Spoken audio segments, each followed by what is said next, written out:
Welcome back to the Think Bigger Real Estate Show. I'm your host, Justin Stoddart, here with a unique episode of the show. Today, I'm going to be talking about something that I'm very passionate about, which is personal growth. You see, this time of year is a really interesting time of year as we come to the close of an entire year.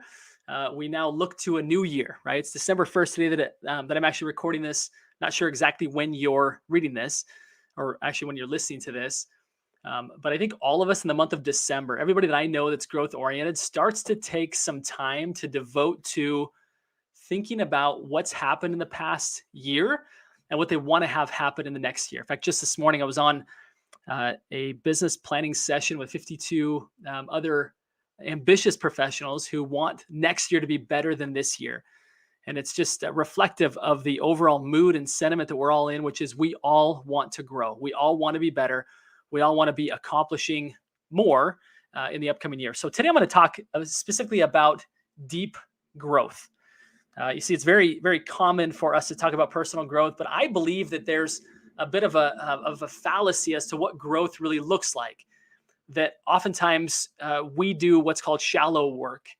And many of you have maybe heard of the book by Cal Newport called Deep Work. Well, I'm going to, as a tribute to Cal and the great work that he did in writing that book, I'm going to pivot off of that and talk about deep growth. All too often, again, we do shallow work, and all too often we do shallow growth. And so today we're going to talk about deep growth. In the book Deep Work by Cal Newport, he outlines, like most of us, we're probably easily distracted by wandering thoughts or social media updates while trying to be productive. Well, in Cal's book, Deep Work, he teaches us how to develop our focus and resist distractions. You can rise to the top of your field and drive toward your most important goals.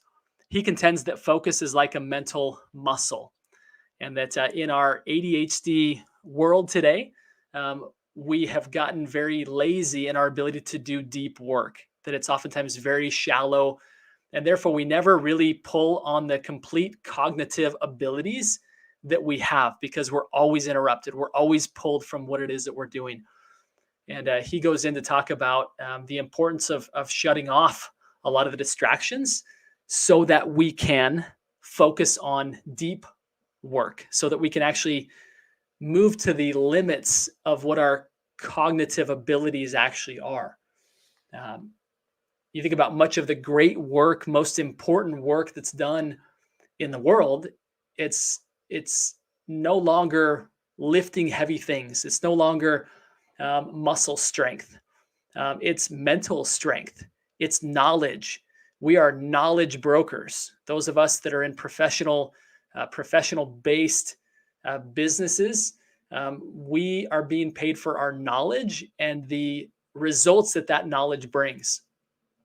And so if it's true that knowledge is the key, then Cal Newport really strikes on a pretty deep chord when he says that most humans never really get to the cognitive, even close to the cognitive abilities that lie within them, because they're too easily distracted by shallow work or by practices and distractions that would promote shallow work.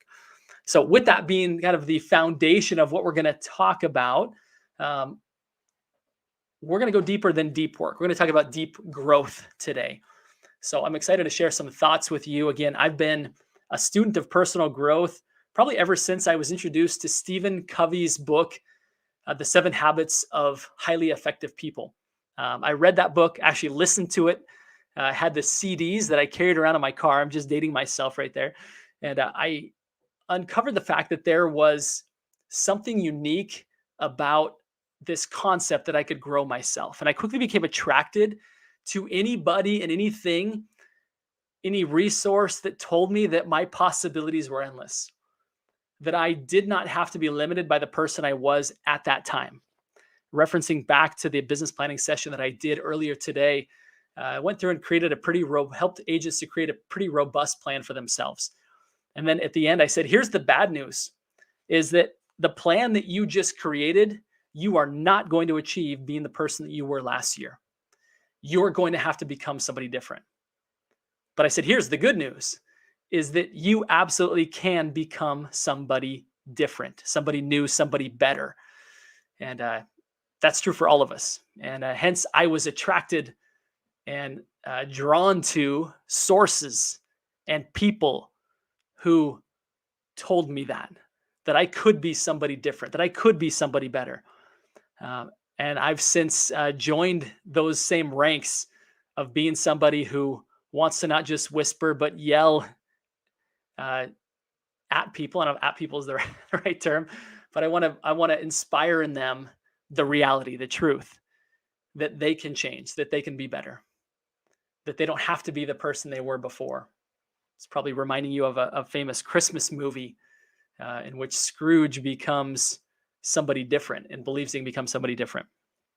On that note, on this topic of deep growth, I believe that there's 5 key areas in which we need to grow. And oftentimes we just tend to focus on the ones that are very visible, right? It's time for health goals because we don't like how we look in a swimsuit. We talk about business goals because we don't like the car that we drive or the home that we live in or the carpet that we walk on, right? We are driven oftentimes by very superficial things. And today I want to talk more about deep growth. Again, going down a similar vein as Cal Newport when he talked about deep work. Today we're going to talk about deep growth. So there are 5 key areas in which I believe that we all need to be growing in order to truly experience deep growth. Number 1, body. We need to be healthy. Jim Rohn once said that if you don't take care of your body, where are you going to live? And that is absolutely true. Although it tends to be, as I mentioned before, one that's kind of the easiest one to set goals around because it's the most obvious to us and all the people around us if we're not healthy. It's also, there's deep underlying repercussions if we're not healthy. I think over the past couple of years, living through a pandemic, we've come to realize that health is first and foremost essential to life, let alone a good life. So deep growth includes having not just superficial, like I want to see how big my biceps can get, but growth really around how healthy, how capable am I? As a dad, I used to never think that I would be that guy. When my kids said, "Let's go play, Dad," or "Come on and like get down here and wrestle with us," that I would have the thought of like, I would love to do that, but I think my knees hurt too much. Now there's some yoga and some things that I can do and will be doing in the coming months to correct that, to where I won't be complaining about my knees hurting. That sounds like such an old guy thing to say, doesn't it? But all of us need to be aware of and setting goals around our bodies keeping us from doing things that we otherwise would like to do. Are our bodies keeping us from feeling about ourselves how we would need to feel to be successful in other areas? Right? Self-confidence is such a big indicator, such a big foundation to everything else that we do. And if we look in the mirror and we don't like what we see, and we know that we can change it, we know that we can be different, that takes a toll on us. So first and foremost, deep growth includes body, being healthy, being fit, being capable and able to do the things that allow us to be uniquely who we are and be uniquely on the mission that inspires us and helps us to feel like we are doing the work that we were designed to do. The next area after body is our heart. Okay, so think about heart in terms of emotions, the way you feel, your relationships. I was listening this morning to a spiritual mentor, and he talked about at a funeral how people don't talk at funerals about what kind of house or houses that somebody had, what their particular positions were in business. At a funeral, they don't talk about how much money you had in the bank account. It's just not that important. And if it's not that important at the end of our lives, maybe it's not that important right now. I'm not saying that you shouldn't have, that those things are bad. You shouldn't have nice houses, nice cars, lots of money. I think those are all great things. As long as they don't take the place of stuff that will be discussed at your funeral, stuff that ultimately does matter, like the relationships. Are you devoting proper time and attention in this attention-starved world to truly be great with the people you love? Would the people who you love the most, would they say that you are really there for them? Or maybe you just check in the evenings while you go back to checking your phone. I say this because it stings a little bit. I've been guilty of this. In fact, just recently, it's my daughter's 15th birthday, just a few days ago.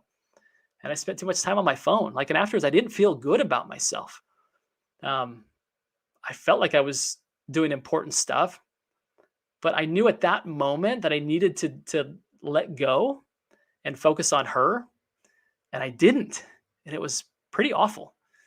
She didn't say anything. But my guess is if somebody else would have asked her, she probably would have felt that I could have been a better dad at that time.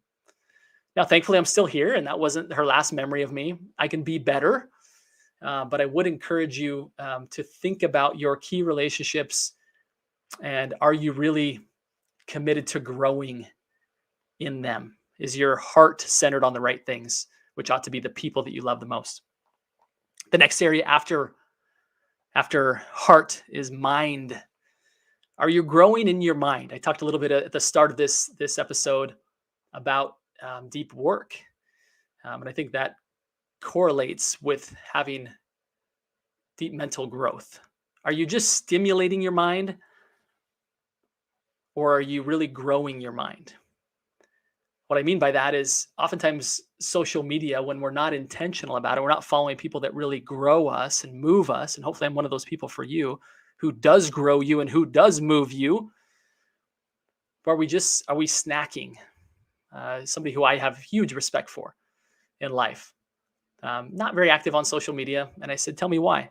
He said, it just feels like a steady diet of junk food. And he said, I prefer to have better nutrients for my mind, better nutrition for my mind. And I think there's a lot of wisdom in that. And I think social media has a place for getting your message out and serving people and being attuned to what's happening in their lives. But I also think it can be overdone. And are we getting all of our information from kind of junk food? Or are we getting it from sources that are tried, true, and tested? For you to grow at the level that you can grow, having deep growth, you need to check your sources. Number one, be sure that they're people that you want to be following, people that you admire in all areas of life. But number two, are you just having a steady diet of junk food, or is this really growing your value in the world and in the marketplace? The next area I want to talk about is spirit. Now, I'm a very religious person. Church is very important to me. My faith is essential foundation. I'm not saying that needs to be that way for you. You get to choose for yourself what spirit looks like for you. For some people, they get deep spiritual connection by being out in nature. They have a relationship with the universe, right? For me, it's a very personal relationship with a heavenly Father, with God, who, again, to me is more than just some abstract being, but he's literally my Father in heaven. And so that's what that means for me. For you, I don't know what that means, but I believe that you need to spend some time to uncover that and discover what that means for you. Because as you get clear on who or what that is, then things get easier and more purposeful. And you start to tie it all together. You know, science does a very good job of describing kind of the what, but it doesn't do a good job of describing the why. It has no clue on the why. And so I would encourage you that part of deep growth includes having a spiritual connection to something bigger than you. It could even be a cause. You could get very spiritual about contribution to some cause that you deeply care about. That could be a part of the picture, or it could be the majority of the picture. I don't know. That's for you to decide. That's for you to spend some time developing a spiritual life. That's an essential part of deep growth, is having some deep inner connection to something bigger than you. The last step of deep growth is enterprise, business, and finances. right? We sometimes, again, this gets talked about often and frequently because it's the most obvious, the one that's oftentimes in front of us, and oftentimes can limit us very directly if we don't have the funding to do what we want to do. But I believe it's deeper than that. When you look at body, mind, heart, and spirit, is there alignment with your enterprise? Do you bring, I'm not saying you need to be in the health business and the spiritual business, but is there an overall alignment between who you are at the core, the things that are important to you, with what you do for a living? Because once you get in alignment with that, then business gets much more rewarding. It doesn't feel like a grind, right? We're kind of living this hustle culture. Let's get up and grind. Monday, it's time to grind. I don't think it needs to be that way. I don't think it needs to be a grind. I think it can be very deeply fulfilling. I'm not saying it's always that way. It's not like there's things that you have to do, or I'm not saying that you're going to love everything that you do, but the overall work that you do is in alignment with something that inspires you, with something that's meaningful to you, something that you're proud of, and the impact that it leaves upon other people. And along with enterprise, again, is the ability to make a profit and to build wealth so that when you're done working, you can actually be done working. So you can contribute in bigger ways to other people. Whether you're a fan of the uber wealthy or even the wealthy at all, whether you want to be one or you despise them, I believe that the more that good people can create wealth and build wealth, the better the world will be. Like if you're really upset about the way the world is or some part of the world, then create wealth and contribute toward causes that correct that. It's hard to really have big influence and big impact when you're broke. So enterprise is a key part of you fulfilling your mission of who you really are, what you're about. Now I want to talk quickly. Again, these are the 5 areas of deep growth: body, mind, heart, spirit, enterprise. Body, mind, heart, spirit, enterprise.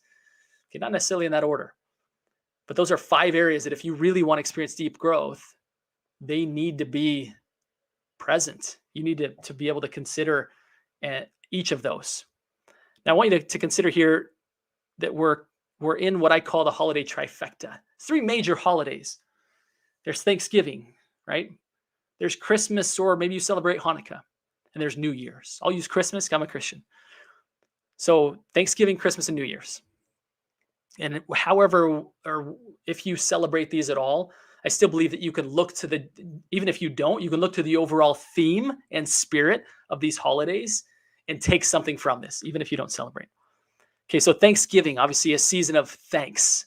You look at the definition of thanks, of thankful. It's being conscious of benefit received and aware of all that you have. So Thanksgiving creates a bit of a foundation for you to be able to move on, right? Without gratitude, it's hard to really experience a lot of growth. If you're unaware of the fact that you've actually been given a lot, that you're very fortunate, it's hard to actually be in the right spirit and mood to go do even more great things, to actually experience growth. If you're always feeling entitled and that somebody wronged you and that you don't have any benefit or blessings in your life, it's going to be tough. Start with gratitude. If you want to grow these 5 areas, deep growth will begin with having a deep sense of gratitude. Once you have that, it gets a lot easier. The second holiday, or the theme of Christmas, is redemption, right? It's the birth of a savior. Whether you believe that or not, that's not the point. But the point is, what is redemption, right? It's serving to offset or compensate for a defect. It's forgiveness. It's empowerment to overcome wrongs that have been committed, right? In the sense of Christianity, it's a savior who died for the sins of others. There was a defect that had been identified. Mankind was fallen, and Christ stepped in to redeem mankind. Again, this isn't a theology lesson, but I want you to take that theme of redemption. Once you have gratitude in your heart, now you can look for serving to offset or compensate for that defect, to make wrongs make them right, to forgive other people, to forgive yourself. Okay, that's really what I'm getting at here. Is it is hard to move forward and do great things if you are holding grudges against other people and if you're holding a grudge against yourself. Redemption needs to be made. However that looks like for you personally, there needs to be a redemption, a cleaning of the slate so that you can go forward, which is a perfect segue into the last holiday, again, which will help you to do this, which is New Year's, right? Which is to be recently born, new, a fresh slate, brand new. Redemption helped you to get there. Now you have it. Now you have a clear canvas, a clear template on which you can build the life that you ultimately want in the upcoming year. So again, in review, there's 5 steps to deep growth: body, mind, heart, spirit, enterprise. And you can use the holiday trifecta, having gratitude, redemption, meaning forgiveness, clearing of the slate, to then have the new slate of the new year. Be thinking about these holidays and how these can help you to experience deep growth. Thank you for tuning in, whether you're listening live, small audience listening live, and another audience that and then we'll be listening to the recording. So thank you for that. Enjoy your holiday season. Experience some deep growth. Don't just be entertained this holiday season, but experience deep growth. And my final request of everybody listening here today are these 3 simple words, and they are: go think bigger. Thank you for joining us here today. Talk soon.